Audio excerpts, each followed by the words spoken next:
क्या आपने कभी किसी प्रेत को सबके सामने किसी इंसान के साथ चलते देखा है? क्या कोई प्रेत किसी इंसान को उसके घर छोड़ने जा सकता है? नहीं देखा ना? तो चलिए आज की रियल हॉरर स्टोरी के लिए तैयार हो जाइए। आज की कहानी सुनकर मैं इतना कंफर्म कह सकता हूँ कि आपके रोंगटे खड़े हो जाएंगे। तो चलिए बिना समय गवाए शुरू करते हैं डर की एक और नई सच्ची दास्तान। उससे पहले अगर आप चैनल पे नए हैं प्लीज़ लाइक सब्सक्राइब ज़रूर कर दीजिएगा। आज की स्टोरी है सीकर ज़िले के राजस्थान में पड़ता है, जो कि उसके छोटे से गांव की। गांव का नाम और कैरेक्टर्स का नाम बदल दिया गया है। आपको तो पता होगा कि 40-50 साल पहले बच्चों की शादी कम उम्र मतलब 10-12 साल की उम्र में कर दी जाती थी। तो उन्हीं में से एक लड़की का नाम विमला था और उसकी एक ख़ास फ्रेंड थी जिसका नाम शारदा था। विमला और शारदा का घर 15-20 घर छोड़ के एक ही गली में था। विमला की शादी हो गई थी तो वो अपने ससुराल चली गई। ससुराल में पहले ना तो कोई कम्युनिकेशन का साधन था, ना ज़्यादा आने जाने का साधन था, इसलिए उन दोनों की बातें भी ज़्यादा नहीं हो पाती थी और उनके बीच थोड़ी दूरी भी हो गई थी।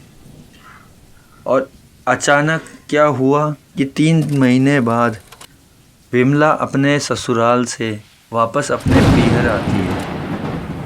आते टाइम उसी गली में पहले शारदा का घर आता है। शारदा के घर के बाहर जैसे ही वो पहुंचती है तो क्या देखती है, उसकी दहलीज के बाहर शारदा के पिता बैठे थे जो उसे देखकर मुस्कुरा रहे थे। जैसे ही विमला शारदा के पिता के पास पहुंचती है वो उन्हें प्रणाम करती है। प्रणाम करते ही अंकल भी बोलते हैं कि बेटा खुश रहो। दोनों आपस में एक दूसरे का हालचाल पूछते हैं। बातों बातों में अंकल बोलते हैं चलो बेटी मैं तुम्हें घर तक छोड़ के आता हूँ।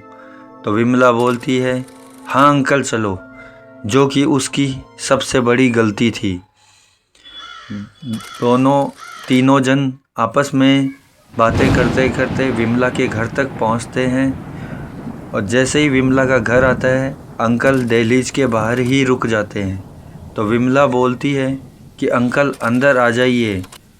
तो शारदा के पिता बोलते हैं घबराते हुए कि नहीं बेटी मैं अंदर नहीं आ सकता, तुम जब भी बाहर आओगी मैं तुम्हें यहीं मिलूँगा और तुम्हारे साथ ही चलूँगा। तो यह सुनकर विमला भी इतना गौर नहीं करती उनकी बातों पे, बोलती ठीक है अंकल और अंदर चली जाती है। अंदर जाकर अपनी माँ बापू अपने भाई सबसे मिलती है और अपनी बातें करती रहती है। बातों बातों में वो अपनी माँ को बताती है कि हमें अभी शारदा के पिता मिले थे जो हमें यहाँ तक छोड़ने आए हैं। ये सुनकर विमला की माँ चौंक जाती है और बोलती है क्या बोल रही है तू? तो विमला बोलती है इसमें चौंकने वाली क्या बात है माँ, शारदा के पिता मिले थे, वो हमें यहाँ तक छोड़ने आए हैं। अपने पति की ओर इशारा करके बोलती है कि बताओ इन्हें। तो उसका पति भी बोलता है हाँ मम्मी हमें यहाँ तक छोड़ने आए हैं वो अंकल। तो विमला की माँ बोलती है कि बेटा ऐसा नहीं हो सकता, उनको तो मरे हुए ही 2 महीना हो गया।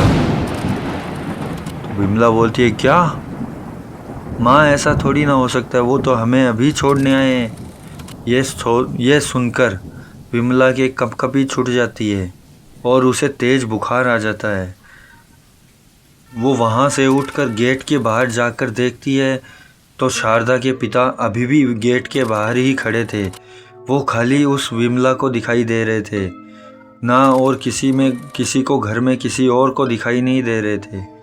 तो वो और ज़्यादा परेशान हो जाती है, घर वाले भी परेशान हो जाते हैं।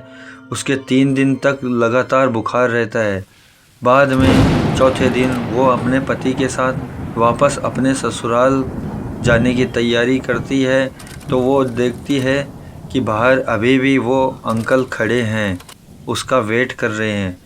तो उसकी माँ उसको कोई ताबीज़ बांध कर या कैसे भी कर कर कोई पुरानी रस्म कर कर उसे विदा करती है और विमला अपने ससुराल पहुंच जाती है। आगे की कहानी पार्ट 2 में। अगर कहानी इंटरेस्टिंग लगी तो लाइक सब्सक्राइब ज़रूर कीजिएगा।